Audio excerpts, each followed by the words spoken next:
바로 시작하겠습니다. 지금부터 원청교섭 쟁취 2차 릴레이 기자 간담회 콜센터 노동자 진짜 사장 나와라 기자 간담회를 시작하도록 하겠습니다. 먼저 민주노총에서 저희들이 노조법 통과된 다음에 바로 진짜 사장 교섭 쟁취 투쟁 본부를 만들었습니다.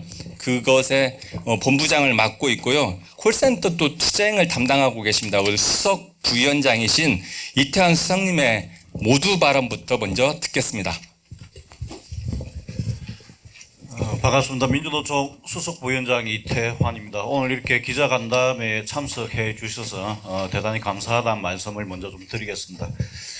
민주노총은 지난 3월 10일 개정노조법 시행에 맞춰 전국적으로 513개의 원청사에 교섭 요구 공문을 발송을 했습니다. 그러나 교섭 요구 사실 공고를 한 원청사는 23개에 불과합니다.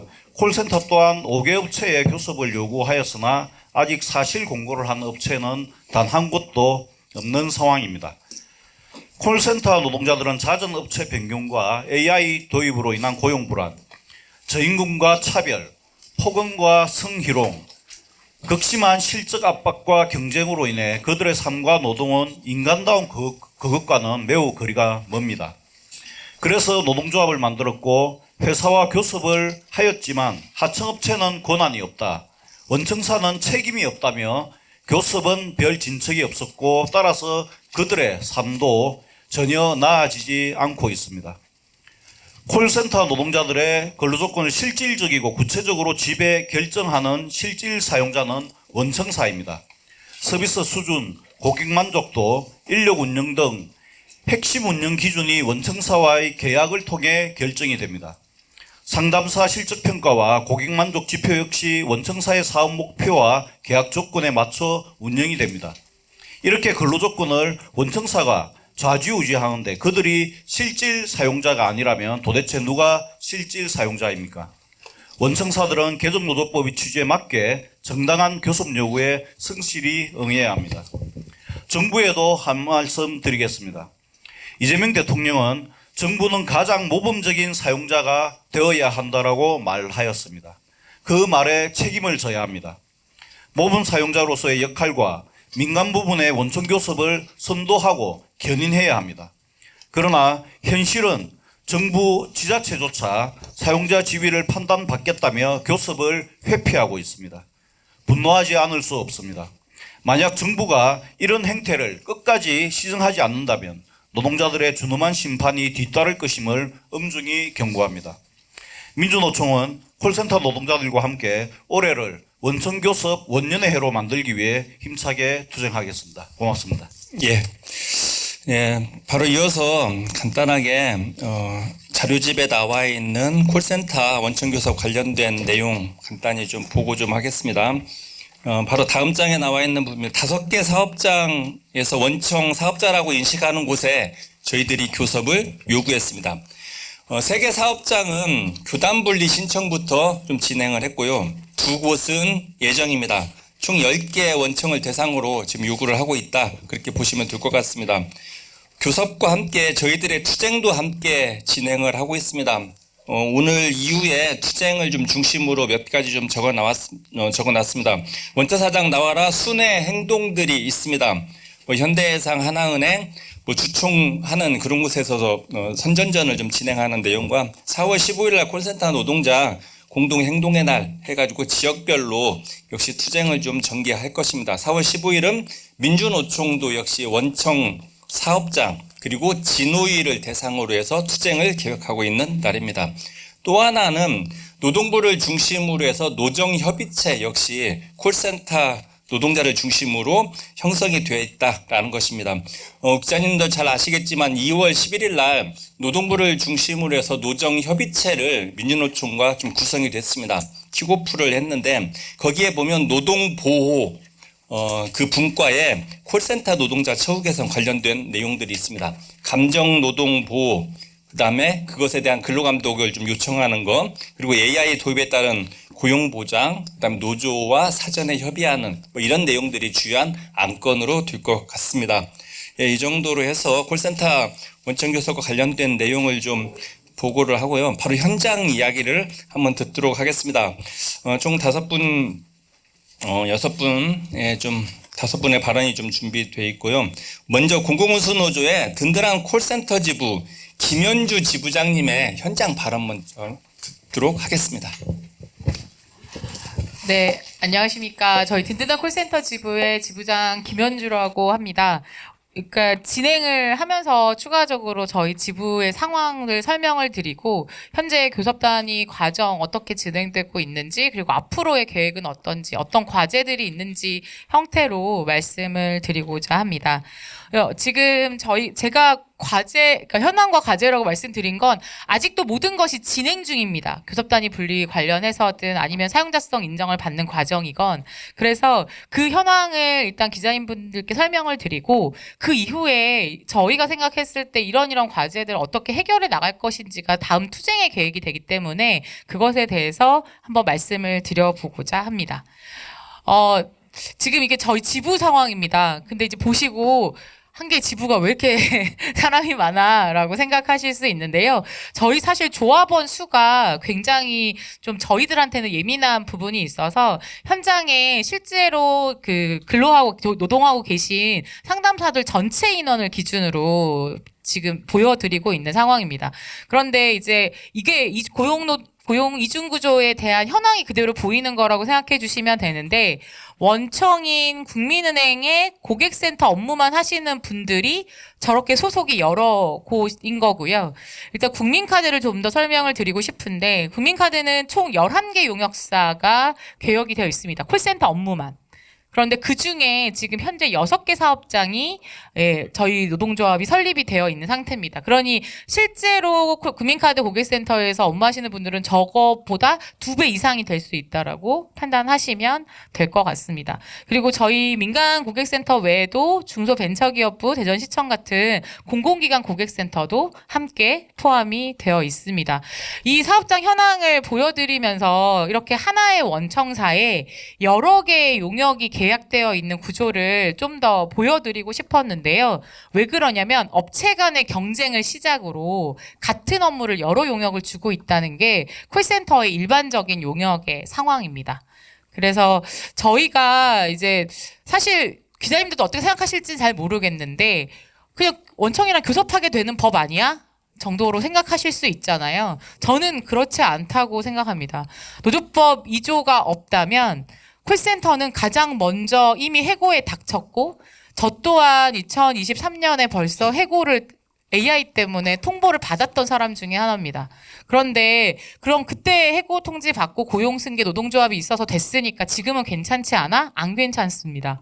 이미 전년도 11월, 12월에 저희 현장에 조직된 조합원들도 이미 해고 통지를 받고 노동조합에 도움을 요청하시는 과정에서 지금 그나마 일자리를 유지하고 계신 거고요. 오늘 아침에 나온 기사에도 AI발 해고의 가장 심각성을 보여주고 있는 곳이 현재는 콜센터입니다.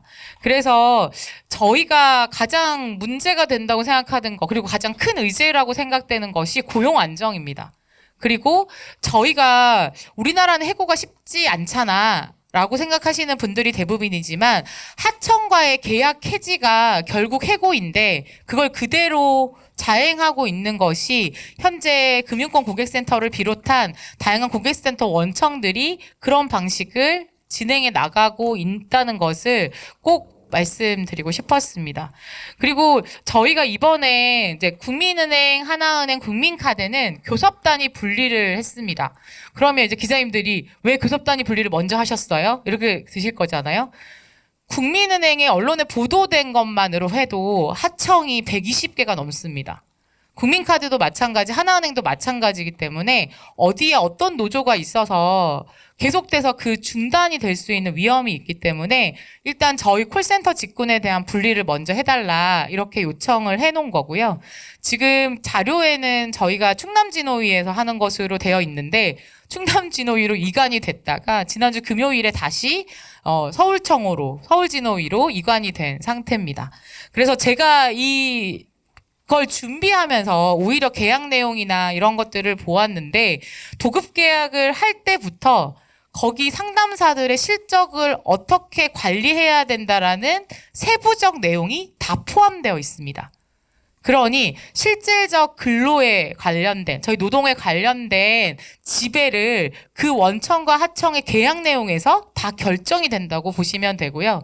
그거를 SLA라고 표현하고 서비스 레벨이라는 형태로 상담사들의 코를 옥죄이고 있는 상태입니다. 그러니 당연하게 저희는 사용자성이 인정이 될 거라고 판단을 하고 있습니다. 그런데 거기에 이제 추가로 더 문제가 되는 것이 감정노동입니다. 감정노동자 보호법이 시행이 되고 나서도 이 시스템에 대한 권한이 모두 원청사에 있습니다. 그래서 예를 들어 저희가 여러 차례 악성민원인이 하루에도 수백 번 전화하시는 분들이 계시거든요. 그러면 적어도 그 고객이 들어왔을 때 상담사한테 연결이 안 되게끔 차단이라도 해줄 수 있는 게 최소한의 보안 장치인데 그것도 하청에게 권한이 없다는 겁니다. 그러니 실제적 지배력에 대한 부분이 해소가 돼야 감정노동에 대한 보호도 명확하게 받을 수 있다. 이렇게 볼 수 있는 내용들에 대해서 나열을 해둔 거라고 생각하시면 됩니다. 조금 전에 말씀드렸던 지금 교섭단위 분리 진행을 하고 있는 곳이 있고 지금 그렇지 않은 곳이 있는데 현대해상 같은 경우에는 자회사입니다. 그래서 저희가 별도의 교섭단위 분리를 넣지 않고 그냥 교섭을 하자고 요구 공문을 보냈습니다. 아니나 다를까 당연히 아무것도 하지 않았습니다. 그래서 지금 저희가 기획을 하고 있는 건 지난주에 주주총회 날 저희가 기자회견을 했고요. 제가 직접 주주총회에 들어갔는데 사용자성 판단을 받고 오라는 게 이제 의장의 답변이었어요. 그래서 저희도 교섭단위 분리를 준비를 할 건데 노동부의 그거 자체가 좀 안타까운 건 사용자성의 판단을 무조건 받고 오라는 것이 사전에 베이스가 되어버렸어요. 지금은. 그래서 사용자들이 어떻게든 그 사용자성에서 빠져나가려는 구멍을 찾기 위해서 온갖 가지 방법을 다 쓰고 있는 거죠. 그런데 제가 여러분께 묻고 싶습니다. 이게 그 출자 자회사예요. 100% 현대해상이 출자한 자회사예요. 그래서 현대해상의 임원들이 현대 CNR이라는 콜센터 자회사, 현대 하이카 손해사정이라는 콜센터 자회사에 모두 이사진으로 와 있어요. 그런데 예를 들어 예산적 지배력도 물론 지배력인 거잖아요. 그런데 지금 노동부는 그 부분에 대한 해석을 하겠다 안 하겠다라는 답이 없는 거예요. 그러니까 경영적 구조도 굉장히 큰 문제인데 그냥 직접 지시하고 직접 평가하고 이런 것들만 보겠다고 하고 있는 터라 아직은 허술한 지점이 너무 많다는 걸 말씀드리고 싶습니다. 그리고 중소벤처기업부나 대전시청의 경우에는 말 그대로 사용자성에 대한 부분이 정확하지만 예를 들어 대전시청 같은 경우에 아직 지자체장 선거 전이라 어떤 판단을 잘못 받았을 때 위험할 수 있어서 좀 더 같은 그 민간위탁 사업장들과 논의를 하는 중이라 아직은 협의하는 중입니다. 그리고 지금 근데 저희가 자료 준비를 하면서 기자님들이 그래서 그게 궁금하실 것 같아요. 이게 정말 사용자성으로 인정받을까? 이게 궁금하신 거잖아요. 근데 저희가 봤을 때는 준비하면서 이거 불파 아니야? 라고 생각이 드는 게 대부분이었습니다. 예를 들어서 직접 지시뿐만 아니라 QA 평가라고 해서요. 저희의 통화 품질을 결정하는 것도 결국 원청이 기준을 줘요. 그래서 몇몇 사업장들에 대해서는 그 QA조차도 직접 원청이 해왔습니다. 직접 지시만큼 무서운 것이 직접 평가입니다. 그런 명백한 증거들을 저희가 제출을 하면서 이거 자체 특히 고객센터에 대해서는 원청 교섭을 피할 수 없지 않을까?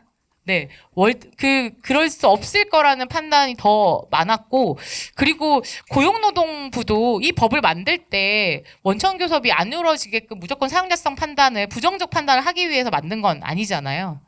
그래서 어쨌든 고객들 입장에서 전화를 걸어서 그 회사의 업무를 물어보시는데 사용자성에서 그것보다 더 중요한 게 무엇이 있을까? 그런데 그걸 이제 좀 더 명문화하고 시행령을 기준으로 해서 기준점을 세우는 올 상반기, 하반기가 되지 않을까 하는 생각을 말씀드리고 싶었습니다. 그래서 그러면 노조는 어떻게 하실 건데요?가 이제 다음에 말씀이잖아요. 이렇게 제가 앞에 써두긴 했지만 하청 교섭을 하는 걸로 아시죠? 하청은 하청대로 교섭을 하고요. 원청은 원청대로 교섭을 합니다. 그러면 저희는 투트랙 전략이 가능합니다. 하청에서의 쟁의권 확보가 가능하고 그리고 원청에 얼마만큼이나 업무에 영향을 줄 수 있느냐가 저는 그 다음의 문제라고 생각하거든요. 그래서 저희 노동조합은 할 수 있는 모든 투쟁을 하려고 합니다. 적어도 고객센터가 국민은행이나 하나은행이나 현대해상 저 정도의 조직력이라면 하청을 통해서 얻은 쟁의권만으로도 회사에게 결정적 타격을 줄 수 있다.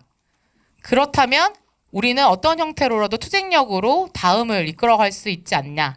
그리고 원청교섭을 만들어내서 의제에 대한 부분들을 막 계속 얘기하시는데 이미 모든 예산의 결정은 원청이 하는 거라서 저희가 할 수 있는 몫이 더 많아서 저희 스스로가 자신감을 갖고 뚫어 나가야 된다라는 것이 저희 지부의 생각입니다. 그래서 저희가 우스갯소리로 말씀드리지만 3월 10일 0시에 넣었어요. 그 전에 엄청나게 준비하는 시간들을 가지면서 저희가 자신감을 잃으면 저들이 자신감을 잃은 것을 느낄지도 모르겠다. 그래서 저희는 좀 더 자신감을 갖고 원청교섭을 준비해서 그리고 이제는 원청교섭은 당연히 열리는 것이니 저 어떤 의제로 할 것이냐 또는 어떤 형태로 요구할 것이냐 거기에 고용 안정이나 노동 환경에 대한 개선 등을 다 포함을 해서 의제를 만들고 있고요. 다만 저희가 이런 과정을 하면서 조금 두려운 지점은 너무 직접적인 지시나 이런 것들이 많아서 너무 기준치가 올라가진 않을까. 콜센터 때문에 다른 사업장들에게 영향을 미치진 않을까 하는 걱정이 되지만 그건 말 그대로 업종에 대한 결정이기 때문에 저희가 뚫어내서 저희가 결정이 언제 되냐면 기자님들도 다 주목해 주셨으면 하는 게 4월 8일에서 9일에 결정이 됩니다. 왜냐하면 한 달 이내에 이 결정을 받아야 되는 거라서요. 그래서 그 결정이 되고 전체적으로 그 원청교섭이 뚫리는 한 해가 되기를 바라면서 발제문 준비했습니다. 감사합니다.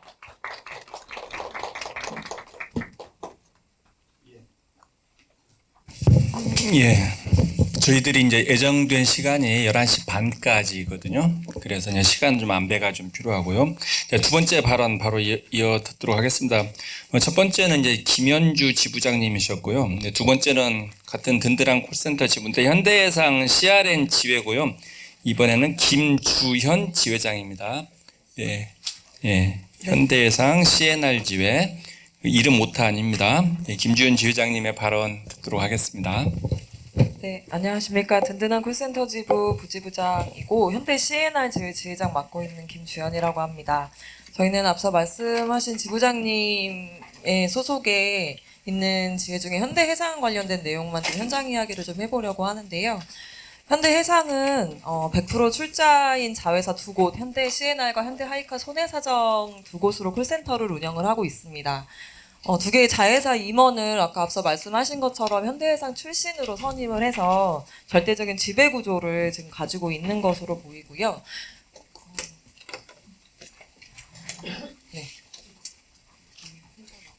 네, 현대 CNR은 보험 계약 전반에 대한 상담을 하고 있고 하이카 손해사정은 사고 접수와 긴급 출동 등에 대한 안내를 하고 있는데요. CNR이 23년도에 노조가 설립이 되면서 이제 파업을 진행하고 나서 이 파업을 대응하기 위해서 이 자회사들과 동일한 업무를 메타임이라는 용역회사를 통해서 현대해상이 용역계약을 하면서 좀 대체를 하기 위해서 준비를 하고 있는 상태입니다. 네, 그리고 여기 그 사진을 보시면 이거는 현대 CNR과 현대 해상이 계약을 한 그 계약서 내용인데요. 이렇게 서비스 레벨 평가와 콜센터 상담 만족도 평가에 대해서 계약서 내에서 이렇게 평가 기준을 정하고 있습니다. 이거에 따라서 현장에서는 이제 콜센터 콜 업무나 상담 만족도에 대한 평가에 대해서 실적 압박을 이제 하게 되는 구조를 여기에서 보게 되는데요. 그렇게 할 수밖에 없는 이유는 자회사가 계약 해지 조항에서 이 조항을 준수하지 못할 경우에는 즉시 계약을 해지할 수 있다는 조항이 계약 내부에 있기 때문에 이런 구조 속에서 실적 압박을 당할 수밖에 없는 구조를 갖고 있습니다.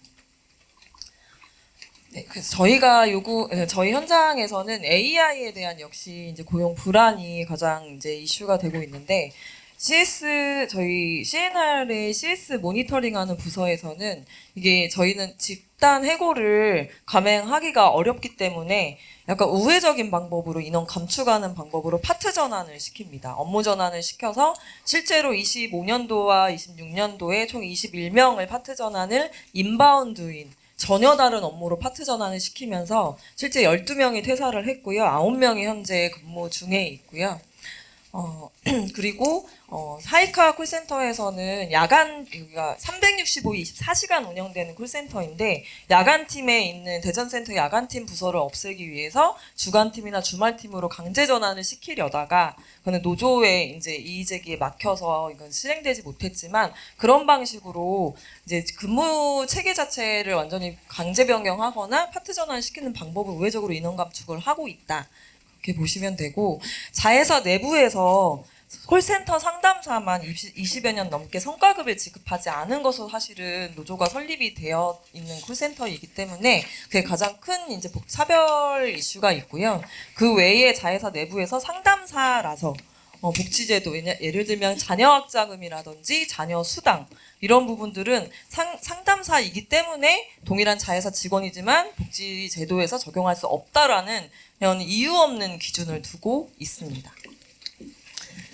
그리고 이거는 15분 단위로 저희가 1시간을 15분 단위 4개의 구간으로 쪼갭니다.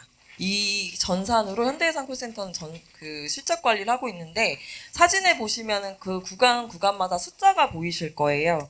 이 숫자는 실제로 상담사가 통화한 시간과 콜을 받기 위해 대기한 시간만 포함이 되어 있는 시간이고 고객과 콜을 응대하고 나서 후선 업무 처리하는 시간 여기에 포함되어 있지 않습니다. 그래서 통화하는 시간과 대기하는 시간 외에는 다 노는 시간으로 인정을 하고 있고 이렇게 해서 실적 압박을 하는 이유는 통화 시간을 길게 가져라.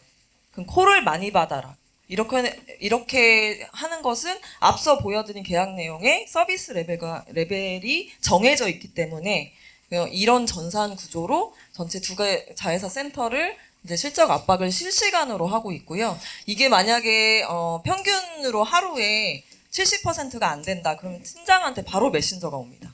왜 이행률을 이렇게 말아먹었냐. 그리고 심지어 임산부한테도 화장실을 왜 이렇게 자주 가냐고 계속 압박을 하는 그런 제보도 저희가 받아볼 수 있었고 아래에 있는 칭찬콜 같은 경우에는 최근에 서울센터에서 프로모션을 했습니다. 칭찬콜 프로모션을 팀별로 했는데 이런 걸 게시를 한 거예요. 팀별마다. 그래서 상담사마다 칭찬콜을 몇 개를 받았는지 저렇게 스마일 자석을 붙입니다. 그 영업하는 부서에서 보통 이런 식으로 실적을 보여주는데 저희는 칭찬콜로 이걸 붙여서 근데 문제는 이거 자체도 문제지만 문제는 빈 공란에 있는 상담사들은 하나도 받지 못했잖아요. 근데 팀 내에서 한 명이라도 칭찬콜을 받지 못하면 이 팀은 시상을 하지 못합니다. 이렇게 연대 책임 구조를 만들어서 무조건 한 명이라도 칭찬을 받아야 되는 구조라 칭찬을 못 받은 상담사한테 팀장이 계속 메신저가 오는 거예요. 오늘은 제발 받아라. 영혼을 팔아라.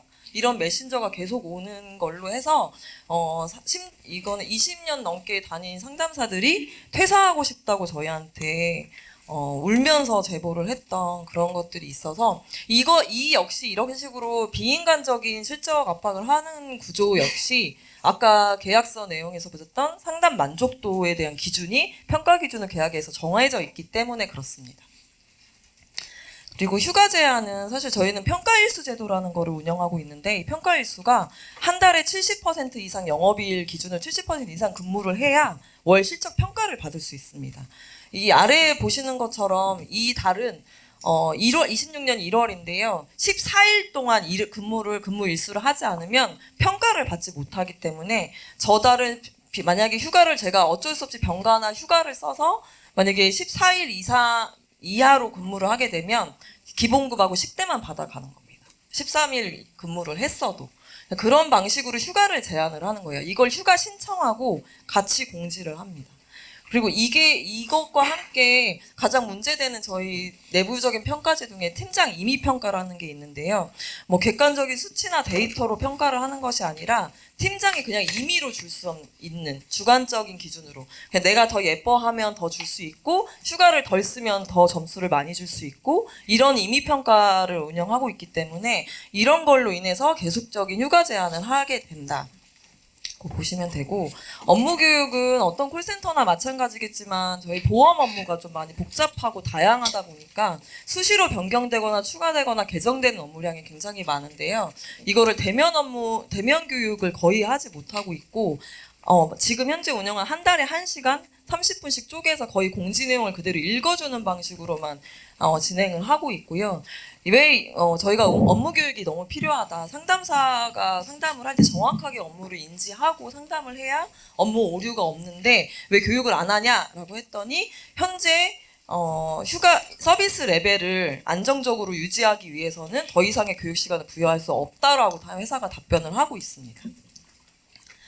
그래서 저희가 지금 원청교섭 관련해서는 아까 앞서 말씀드렸지만 일단 노조법이 시행되기 전에 저희가 11월 달에 먼저 교섭 요구를 2차를 보냈었는데 거기에 대한 답변은 없었고 3월 12일 00시를 기준으로 해서 교섭 요구를 했으나 현재까지도 사실 공고는 없고 주주총회 당일날 지부장님의 발언에 답변을 현대해상 대표이사가 현장에서 준 것은 자회사가 현재 교섭 중이다. 그리고 원청과 교섭은 일단 사용자상 인정 판단 후에 고려해 보겠다라고 공식적인 입장을 저희에게 전달한 상태라 추후에도 사실상 교섭은 아마 공고나 이런 절차는 이루어지지 않을 것으로 예상을 하고 있습니다.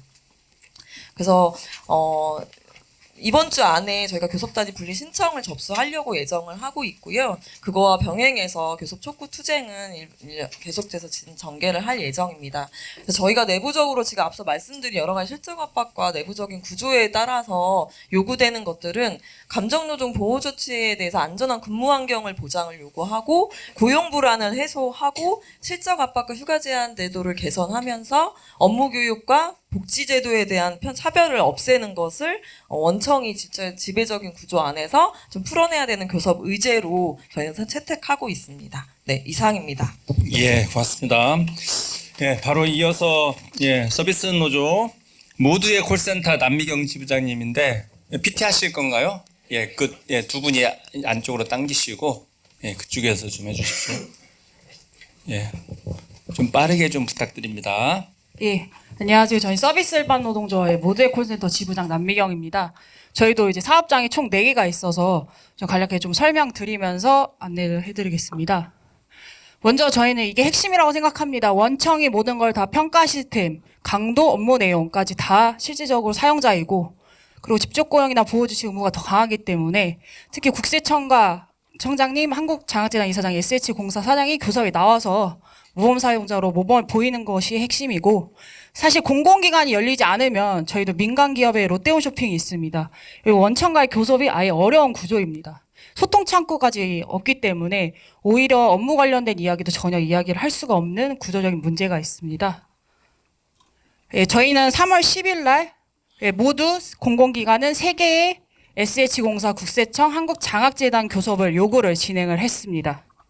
이후에 바로 3월 10일의 답변입니다. 한국장학재단, 국세청의 답변은 판단 지원회에 유권 해석을 하고 나서 실제로 그게 사용자성이 인정을 받으면 하겠다는 입장인데 저희가 노동부로 확인한 결과 판단 지원회에는 결국 자문을 받을 수 있는 거지 강제성이 없다.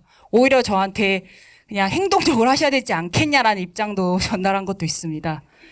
그래서 이 유권 해석은 결국은 이제 회피성에 불과한 부분이고 그 이후에 저희가 17일 오전에도 또 공공기관 관련해서 기자회견 했고 그날 낮에 이제 노동부에서 관계부처 합동으로 보도자료가 나왔습니다. 여기서 이때 모범사용자 역할로서 소통을 하겠다라고 해서 여기에 담당 부서의 국세청 국세상담센터가 올라와 있습니다. 그리고 노동부 그 담당 조정지원단까지 올라와 있는데 실제로 3월 17일 이후부터는 이제 실제 조치는 없습니다. 공고된 건 하나도 없고 그래서 저희도 이제 앞으로의 계획은 3월 하순부터는 이거 시정 신청이 들어가야 되지 않겠냐. 저희도 지금 계속 교단 분리를 저희도 해야 됩니다. 저희도 이제 하청이 워낙 원청에서 많이 외주화를 줬기 때문에 특히 공공기관에서 외주화를 주는 건 진짜 문제가 많기 때문에 저희도 이제 직종 분리도 필요하기 때문에 그리고 저희는 4월부터는 이제 노동부의 적극 개입이 아니면 원청 교섭은 전혀 이룰 수가 없다라는 거가 있기 때문에 그 준비를 해야겠다라는 생각이 들었고 저희가 세 개의 지혜를 좀 설명을 좀 드리면 국세청은 요 흐름으로 좀 진행이 되는데 국세청은 국가기관 아닙니까? 사실 조세 행정과에 관련해서 제공하는 국가기관에도 불구하고 20년 넘게 하청을 주고 있습니다. 저기는 국세청은 총 3개의 하청업체가 있습니다. 원래는 4, 5개까지 쪼개진 적이 있어요. 한 부서에 팀장과 부팀장이 회사가 달라서 연차 신청하기 어려웠습니다. 그런 구조였고 또 집단화 방지로 이제 문제가 되어서 노조도 원래는 저희가 하청이 2개였는데 3개로 또 쪼갰어요. 이런 공공기관의 국가기관이 이렇게 외주화 주는 문제가 있고 국세청 원청이라고 저희가 주장하는 이유는 여기 보시면 8층부터 10층까지 국세상담센터 별관입니다. 국세청 건물에서 저희는 근무를 하고 있습니다.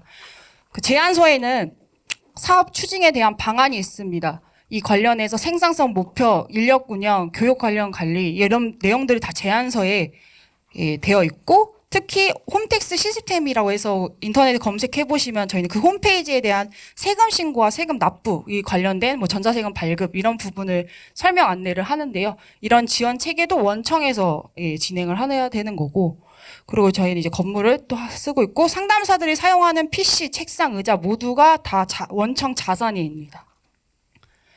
저희는 이제 국세상담센터에서 2019년에 운영 현황 개선 과제에 이 자료가 있는데요. 뭐 인터넷 당연히 배포되어 있는 내용인데 홈택스 상담센터는 일반 콜센터와 비교하여 처우 개선이 필요하고 직무 교육이 필요 언급을 원청에서 직접적으로 한 부분도 있습니다. 이게 조사된 내용이었고 그리고 저희가 25년, 26년에 그 제안서에 보면 상시 사업이라고 해서 상시 상담사에 대한 관리 방안인데 여기 보시면은 직접 인건비는 79% 이상으로 해야 되고 90% 이상 정규직 인원으로 해야 된다. 그리고 상담 인력에 대한 고용 승계해야 된다.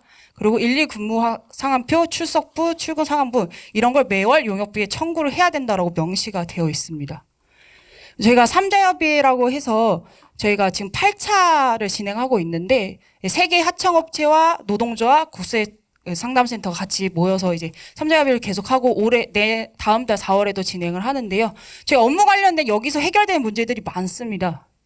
특히 저희는 이제 홈페이지 오류가 많아요. 그럼 오류에 대한 부분도 원청한테 이제 요구를 하는 부분들이 있고, 그리고 잘못 이관된 부분이 있고, 또 세무서에서 저희 하청 콜센터로 연락을 해요. 홈택스 상담센터한테 물어봐라. 요즘은 사실은 누가 종이로 쓰고 세금 신고를 합니까? 다 온라인으로 신고를 하기 때문에 그 관련된 설명을 직접 하고, 그리고 온라인으로 신고하다 보면 제가 오류가 많아요. 그 원격 상담까지 사실 저희는 진행을 합니다. 원격팀이 아예 없어요.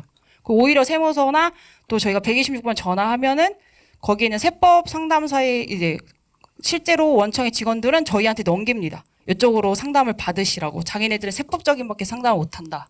라니다 보니까 그거에 대한 이관 문제나 그리고 세무서의 업무와 저희 업무에 대한 부분도 자꾸 오안내 되는 부분도 여기서 많이 해결이 되고 국세상담센터에서 소관 부서로 이제 전달하기도 하고 그렇기 때문에 이 업무 관련된 내용들을 하고 있고 특히 이제 노동자회 예전에 저희가 요구했던 내용들인데 보시면 아직도 물이 셉니다 건물에. 이 문제가 아직도 해결이 안 되고 있는 상황이고 그리고 저희는 에어컨이 이제 몇 년 전에 교체가 됐는데 이게 가정용 에어컨이에요. 그래서 이 선풍기가 지금 이 라인에 제가 사진을 다 못 찍어서 오는데 5개, 6개 설치되어 있습니다. 더위에 진짜 미쳐버려요 사실은. 그래서 이거를 이제 에어컨을 교체해달라. 그래서 내년에는 바뀐다고 하더라고요. 천장 있는 시스템으로. 근데 저희 천장이 여기처럼 낮아요. 직방이잖아요, 사실. 그래서 내가 건물 자체가 너무 노후화되다 보니까 그리고 최근에 책상이나 이런 것도 교체가 됐어요. 지금 책상이 110 정도밖에 안 됐는데 작년에 20년 만에 바뀌었습니다. 20년 만에 150으로 바뀌었고 상담 좌석도 넓었고 여기 보시면은 9층의 회의실 사용이나 이런 것도 다 원청의 협의를 받아야 되고요. 그리고 근로면제 시간이나 그리고 조합원 요구사항이 이때 코로나 때 요구한 건데 저희가 코로나가 너무 심해서 9층에 있는 상담사들이 10층에 올라갔어요. 근데 이제 저희도 다 우리 조합원들이니까 10층에 올라가려면 승인이 필요한 거예요. 그 전까지 못 가게 했어요. 이게 다 원청이 아니면은 해결이 안 되는 부분이기 때문에. 그리고 아시다시피 국세청이 인건비 21년 횡령 사건이 아직도 해결 안 된 걸로 알고 있고 저희가 퇴직금 임금 체불도 아직도 해결이 안 됐습니다. 사실 2심까지 갔는데 패소를 했고 예. 이 용역업체가 이걸 보시면은 이건 그 당시에 제출했던 자인데 출석부는 여전히 하고 있습니다. 그리고 출퇴근 기록도 다 원청에 보고가 됩니다. 이것도 다 기사에 나왔던 내용이고 이런 부분에 있어서는 원청은 이제 나몰라 하고 있죠. 이미 계약 해지된 거기 때문에 자기네들 해결할 수는 없다. 저희도 요구했죠. 이 업체가 다시는 들어오지 못하게 해달라라는 게 있고. 근데 조달청에도 작년에 과다 청구 관련된 이거를 답변을 했는데 정확한 답변을 받은 게 없습니다. 이게 개인의 탓으로 하고 있죠. 이건 다 휴가자, 또 단축근로 하신 분들 이런 분들 다 허위로 교육 받았다가 신고를 한 거죠. 제출을 한 거고. 그리고 저희가 원청에 오명한 이유는 보시면 이제 작년에 최기상 의원님께서 밖계신 우리 임강현 천하님께 질의를 했죠. 병가 못 쓰는 문제에 대해서. 왜 유급병가 저희가 3년 내내 얘기했고 따로 저희가 실태조사한 것도 있는데 지금 병가 관련된 내용도 제안서에 들어가게 됐어요. 그래서 저희가 단협사항으로 이의를 얻었습니다. 근데 저희가 회사가 3개가 있는데 KTCS만 교섭을 못 하는데요. 이 KTCS조차도 병가를 같이 할 수 있게끔 바뀌었습니다. 그러니까 원청에 인정하기 때문에 3사가 동일한 노동조건을 만들어지게 된 거죠.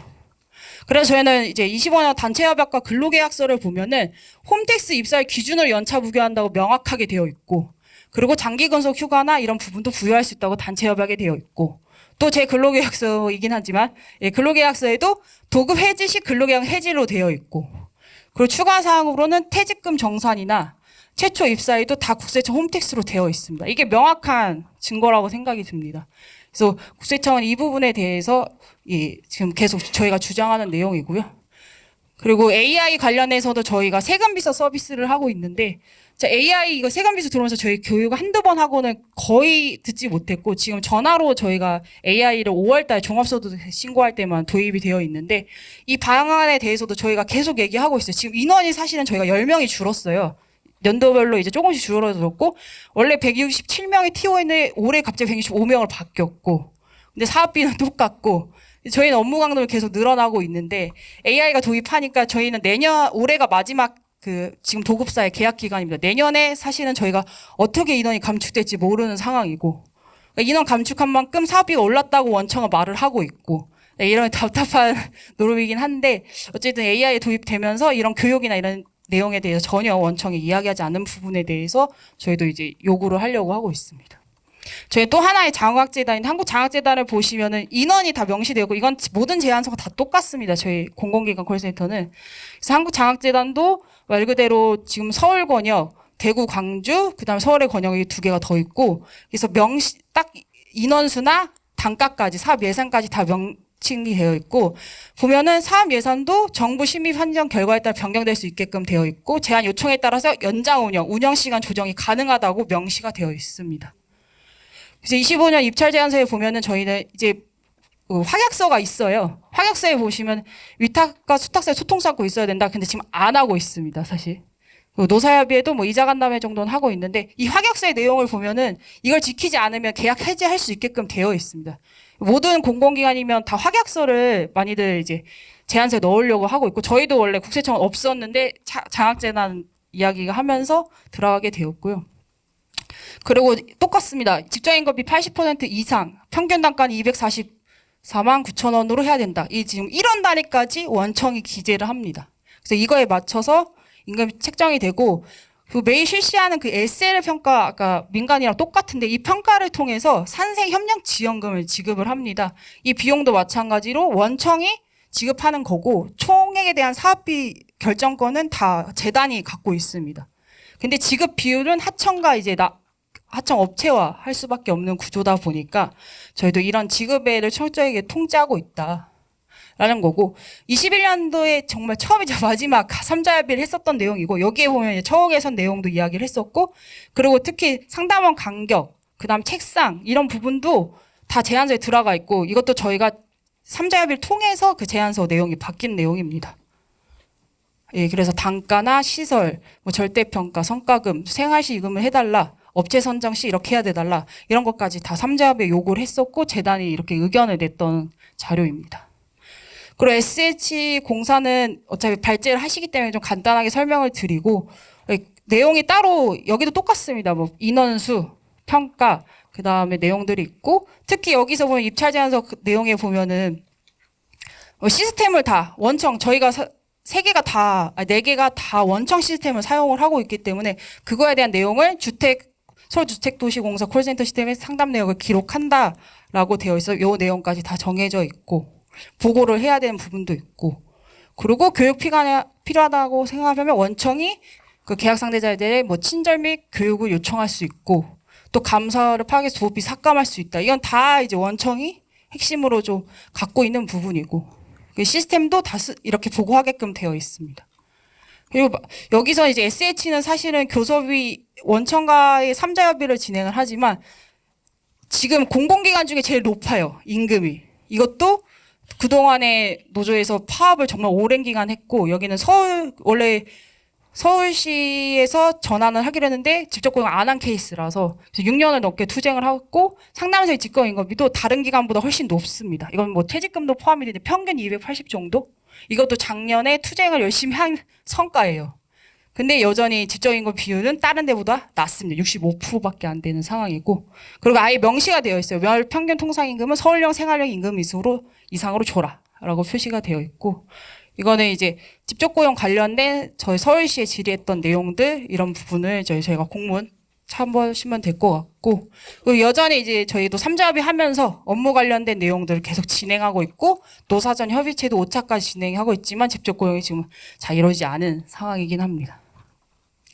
그래서 뒤에 내용 하시면 되고, 핵심은 어쨌든 업무지, 인사 업무, 영향력, 성과, 계약 통제는 다 원청이 지고 있다라는 부분이고요. 그래서 저희는 이제 노동조건은 뭐 뒤에 내용 참고하시면 될 것 같고, 어쨌든 저희는 요거안을 좀 간략하게 말씀드리면 요 내용으로 하는 건데, 이제 의제 한 가지만 좀 말씀을 드리겠습니다.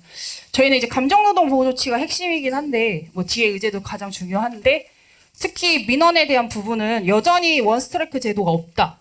저희 욕설을 해야 했을 때 경고하고 끊을 수 있게끔 되어 있다 보니 경고 없이 바로 끊을 수 있는 권리가 필요하지 않냐. 특히 저희는 이제 녹취가 되는 게 안내 멘트가 나오다 보니까 대부분의 고객들은 욕은 안 하는데 되게 그 기분 나쁘게 말씀을 하세요. 너가 국세청 직원이고 뭐 SH 직원인데 그렇게밖에 못하냐라는 그 자존감을 떨어뜨리는 내용들을 많이 들으면, 그거는 또 언어폭력으로 해서 저희가 중지를 못해요. 그러다 보니까 이런 부분에 대한 제도도 다 원청에서 정해야 되고, 업무 매뉴얼이며 감정노동 보호 매뉴얼이며 이것도 원청에서 그러한 매뉴얼이 있어야지만 하청이 그렇게 시스템화할 수가 있고, 또 롯데홈쇼핑 경우에는 아직도 3회 이상 경고를 해서 전화를 끊을 수가 있어요. 욕을 먹더라도 3번 이상 하지 마세요를 해야 되는 거죠. 그래서 이런 구조적인 문제가 있고, 그래서 직접 고용은 앞에서 얘기하실 거고, 저희는 근데 요가 좀 핵심일 것 같은데 지금 2년차 사업비가 인상이 안 돼요. 1, 2년차 사업비가 똑같습니다. 그래서 이 부분에 대한 인상이 필요하고, 직접임금 비율, 그다음에 SL 평가 기준에 대해서 상담소 처우 개선 반영해야 된다. 요런 내용으로 지금 의제를 좀 준비하고 있고, 어쨌든 저희가 공공기관이 3곳이 있으니까 국세청이 특히 아까 소통을 하겠다라고 한 부분이 있어서 국세청을 열심히 좀 요구를 하고 있고, 근데 또 공공기관이 누군가가 뚫어줘야 다른 공공기관에 있는 우리 동지들이 원청 교섭할 수 있기 때문에 그런 부분에 저희가 또 앞장서서 열심히 투쟁을 하려고 하고 있고, 이런 내용들이 진짜 원청의 사용자성이다, 이런 걸 좀 기사 많이 시켜줬으면 좋겠습니다. 이상입니다. 예, 고맙습니다. 예, 우리 현장에 있는 우리 노동자들이 우리 기자님들의 할 말이 참 많은 것 같습니다. 다음 분입니다. 서비스 일반 노조 모두의 콜센터 SH공사 콜센터 지회의 최윤희 지회장님의 발언 한번 듣겠습니다. 네, 안녕하십니까. 저는 SH 서울주택도시개발공사 콜센터에서 근무하고 있는 최윤이라고 합니다. 저희 SH 콜센터 노동조합은 3월 10일 개정된 노동법 시행령 개시일에 맞춰서 공사 앞에서 기자회견을 하고 공문을 민원실에 제출했습니다. 공문을 직접 받기 싫다고 민원실에 제출하라고 했기 때문입니다. 그 이후 공문 수령을 했는지 어떤 답변을 할지 궁금해서 담당자에게 계속 연락을 여러 번 했지만 연락이 닿지 않았고, 계속 연락 시도를 한 끝에 받은 답변은 자신들의 업무가 아니라는 것이었습니다. 그리고 그러한 공문에 답변을 줄 수 없다는 것이었습니다. 내부 부서에 뭐 업무 분장이 안 된 것이라면 부서를 지정해서 알려주던지 아니면 우리가 제출한 공문에 대한 내용을 보고 검토를 하겠다든지 이런 답변을 줘야 하지만 공사는 결국 어떠한 행동도 하지 않고 묵묵부답으로 지금까지 대응하고 있습니다. 저는 이 상황에 대해서 기시감이 들었습니다. 2020년 저희 콜센터는 서울시가 당시 공공부문 비정규직 제로 정책에 의거해서 심층 논의를 거쳐 기관으로 직접 고용을 결정한 바 있습니다. 저희 그 발언문 41페이지에 서울시 공문이 있는데요. 참고해 주시면 되시고요.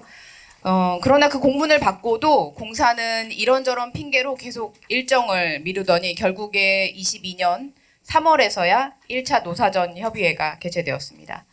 지금 26년이 되도록 공사는 노사전 협의회에서 원만한 협의가 되어야 실행할 수 있다고 하면서 공사 노조의 전환 반대를 앞세웠습니다. 저는 지금 심각한 이명과 어지러움에 시달려 치료를 받아야 하는 상황입니다. 헤드폰을 쓰고 일을 하다가 오후가 되면 귀가 찢어질 정도로 그 이명으로 괴로워하고 있습니다. 9년 동안 성실하게 일을 하면서 과거 6년 동안은 직접 고용을 위해 노력해 왔습니다. 하지만 결국 공사 입장은 이렇게 당신들을 AI로 대체될 것이며 더 이상 공사에 필요한 자리가 아니라고 공공연히 말하고 있습니다. 콜센터는 공사가 공급하는 임대나 분양에 대한 전반적 상담을 하고 있습니다. 새로운 임대가 공급되거나 분양주택이 나올 경우 시민들의 궁금증을 가장 가까이서 설명하고 안내하고 있습니다. 얼마 전에 토지 임대부 주택이었던 마곡 17단지 분양이 나왔을 때도 하루 150통 이상의 전화를 받고 안내했습니다.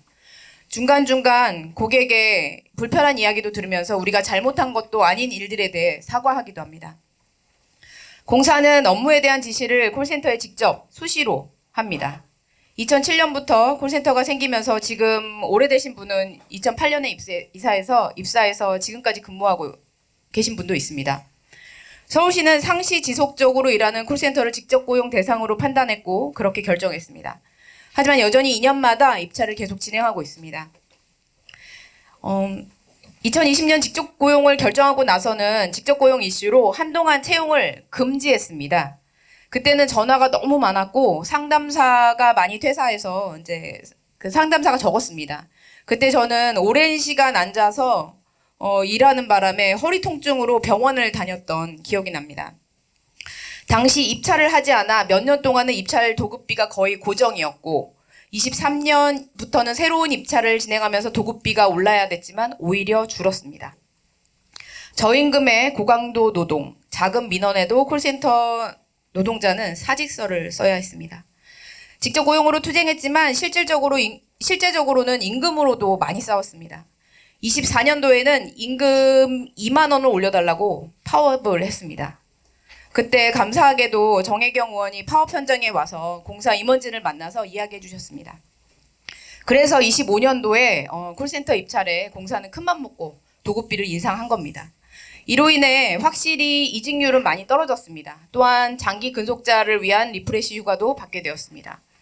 공사가 움직이지 않았다면 민간 위탁사가 과연 이렇게 임금을 올려주고 휴가를 줄 수 있었을까요?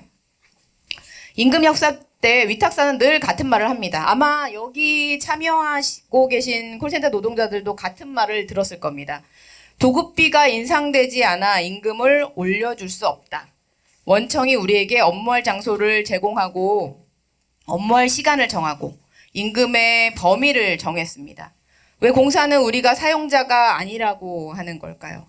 저희는 22년부터 꾸준히 공사와 3자 협의를 진행했습니다. 2007년부터 사용했던 콜센터 의자는 많이 고장나 있었고 손잡이에 팔을 기대면 까만 플라스틱이 묻어나오는 지경이었습니다. 휴게실의 소파는 가죽이 벗겨져 있었고 자리만 차지하는 고장난 안마 의자는 흉물스러웠습니다. 저희 PPT에 보이는 저 모습인데요. 하지만 3자 협의회 이후 공사는 의자를 그리고 시설물을 보고 대거 교체를 진행했습니다. 과거 민간 위탁사와 교섭을 했다면 이러한 것들이 이루어졌을까요? 공사는 우리의 임금을 낮출 수도 있습니다. 우리가 이렇게 강하게 교섭을 요구하고 귀찮게 한다고 바로 내년에 또 입찰인데 그 입찰 도급비를 또 낮출 수도 있습니다. 게다가 24년 공사 노동조합은 콜센터를 AI 시스템 콜센터에 대한 AI 시스템 도입을 검토하라고 하면서 추가 협약도 맺었습니다. 이러한 상황에서 우리 노동자들이 과연 가만히 있을 수 있겠습니까? 고용노동부가 하청 노동자의 원청 교섭의 방향을 열어줬고 우리는 그 법을 따르고자 하는 것입니다. 하지만 여전히 그 법은 그림의 떡입니다. 말은 좋게, 탐스럽게 보이는 것입니다. AI 시스템을 도입하던 콜센터를 공사 노동조합의 요구처럼 없애던 직접 고용을 하던 어떻든 간에 우리 노동자와 직접 공식적으로 이야기해야 할 것입니다. 이 모든 상황을 아는 황상아 사장님은 대답을 하셔야 할 겁니다. 과거 본부장님에 계실 때도 저희와 같이 면담을 했었습니다. 내부에서 사장님이 나와서 저희도 그 내부 사정을 잘 알고 고칠 부분도 잘 알고 계시고 우리 상황도 잘 알고 계실 테니 좋은 해결책을 마련해 주시겠지 생각을 했습니다. 하지만 여전히 우리는 안중에도 없습니다. 2020년 가이드라인은 가이드라인이라서 따를 필요가 없다. 개정 노조법은 모르겠다라는 원청의 입장을 노동부는 어떻게 생각하시는지 모르겠습니다. 우리는 대통령의 말씀대로 투쟁으로 뚫고 가야 하는 겁니까?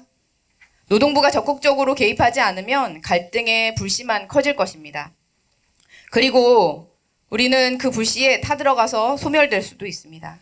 그러면 고도에 발달된 AI 시스템으로 공사로 전화 거는 모든 시민들은 전화 뺑뺑이가 아마 시작될 것입니다. 그러다 간혹 당담자와 연결되면 화가 난 시민은 화풀이 에너지를 쏟고 화풀이 대상자가 된 직원은 그날의 업무는 손에 잡히지도 않겠죠. 우리는 그 일을 꾸준히 해왔습니다. 그것을 인정하지 않고 우리의 요구를 부당하다고 말하는 공사는 심사숙고해야 할 것입니다. 공사의 의견이 우리의 현실을 가둘 수 없습니다. 우리는 어떠한 상황에서도 끝까지 투쟁할 것입니다. 감사합니다. 예, 발언 감사합니다. 자, 이제 마지막 발언입니다. 민주일반연맹의 공공연대노조 도로교통안전관리지부 김원아 지부장님의 발언 듣겠습니다. 네, 안녕하십니까. 저희는 이제 모회사가 한국도로교통공단이고 자회사는 도로교통안전관리지부라는 이제 회사 한 곳밖에 없습니다. 네, 다만 저희가 이제 고객센터 업무를 수행하고 있는 자회사이지만 그 외에도 또 다른 사업부가 하나 더 있습니다.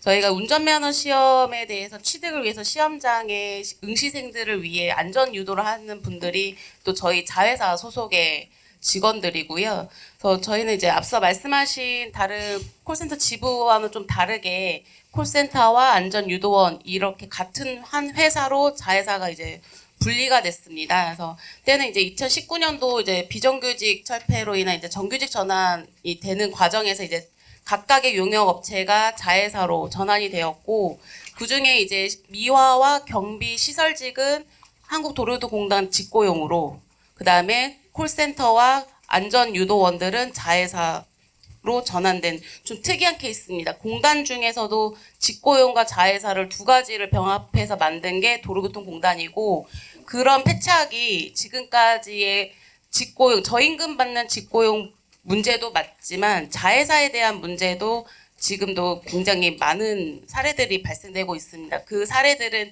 저희가 그동안 투쟁하면서 얼마만큼 이 공단이나 이런 자회사 문제가 정말 안 좋은 사례인지 제가 좀 말씀드리도록 하겠습니다. 일단 저희 자회사 같은 경우에는 근무 급여 같은 경우가 기본급입니다. 기본급에 대한 기준은 최저시급이고요. 최저시급 플러스 업무수당 그리고 밥값 이렇게 지급이 현재는 되고 있는데 19년도 자회사 전환이 될 때에는 식대와 그 업무수당 자체가 없었습니다.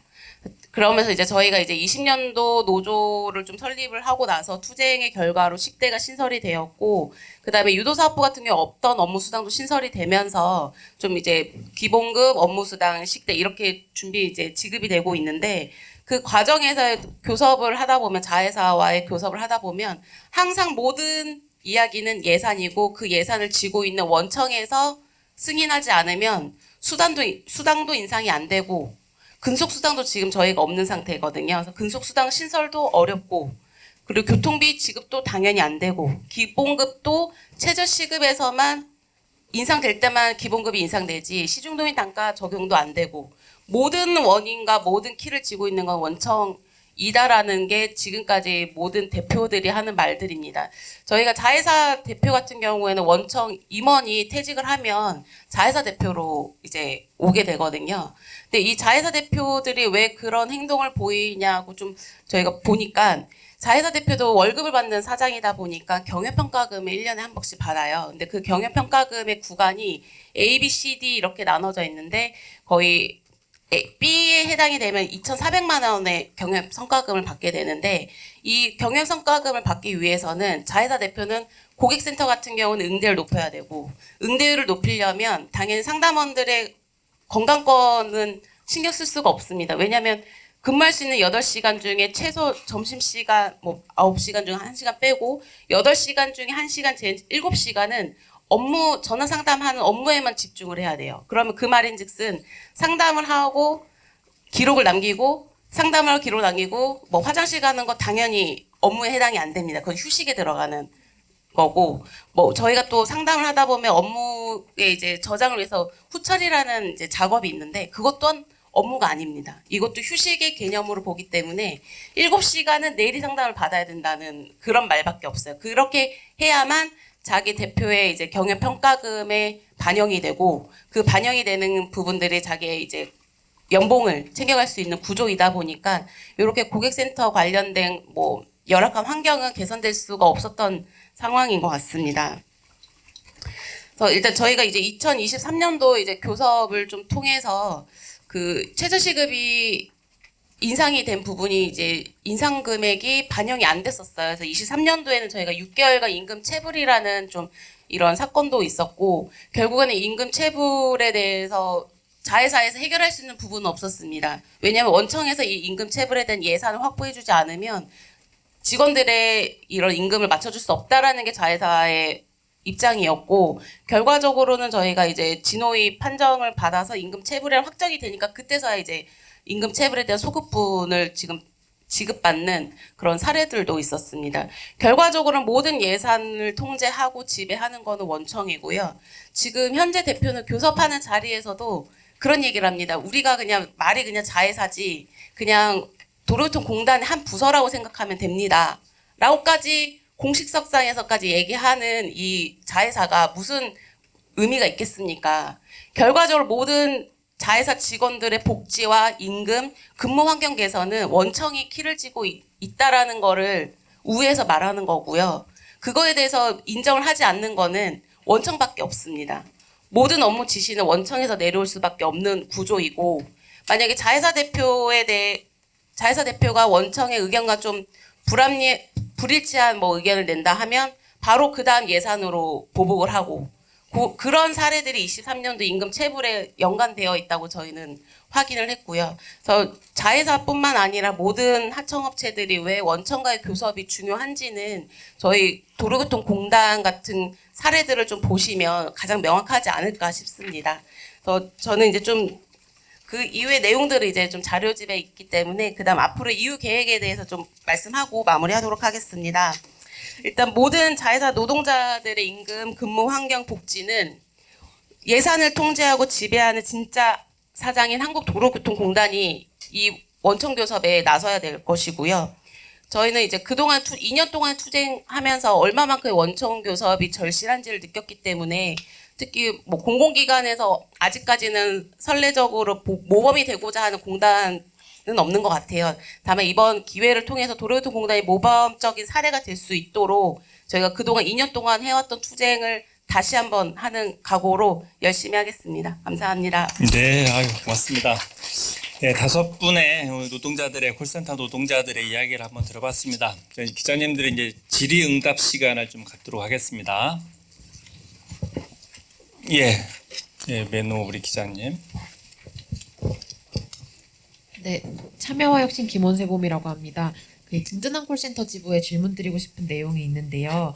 하나는 이제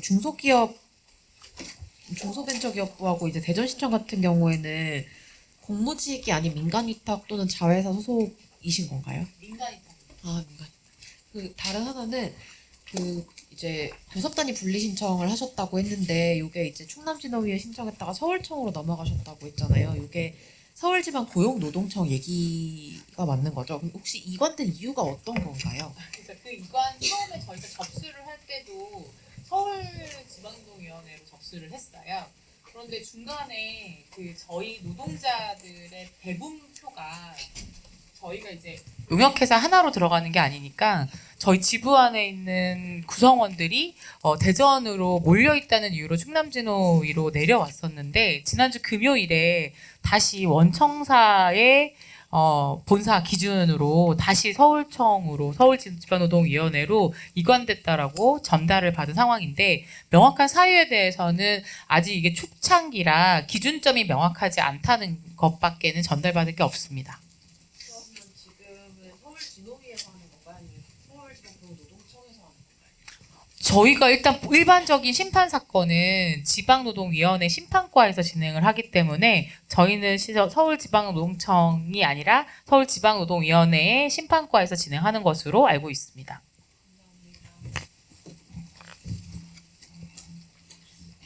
그 국민은행, 국민카드, 하나은행 전부 다 서울로 이관된 건가요? 네네. 예. 세 회사가 모두 본사가 서울에 있어서 예. 지금은 세 군데가 다 돼서 저희가 지금 노무사님 통해서 전달을 받고 있는 건 그 세 개를 하루에 다 진행할 수 있는 것으로 예상하고 있습니다.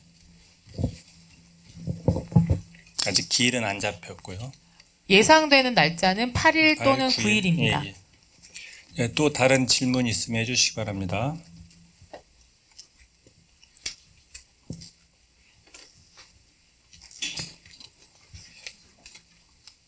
예, 좀 정리할까요? 설명을 너무나 잘 해주셔가지고, 예, 우리 이사님들 오늘 기자간담회 좀 진행했는데, 이분들의 이야기들이 좀 많이 나올 수 있도록, 좀 기사화 좀 부탁드리고, 또 기획기사나 이런 것들 꼭 같이 한번 해주셨으면 좋겠다는 말씀 드리겠습니다. 2차 간담회, 릴레이 기자간담회는 오늘 마치는 거고요. 3차는 4월 2일 정도 예정하고 있습니다. 4월 2일 민주노총 내에 민간 서비스, 백화점, 면세점 뭐 이런 종류 그런 업종들 다 모아서 다시 한번 원청 교섭 어떻게 할 것인가, 투쟁 계획 어떻게 할 것인가 이런 내용들을 우리 기자님들한테 설명하는 그런 자리 갖도록 하겠습니다. 자, 이 사항으로 민주노총 기자 간담회 모두 마치겠습니다. 고생하셨습니다.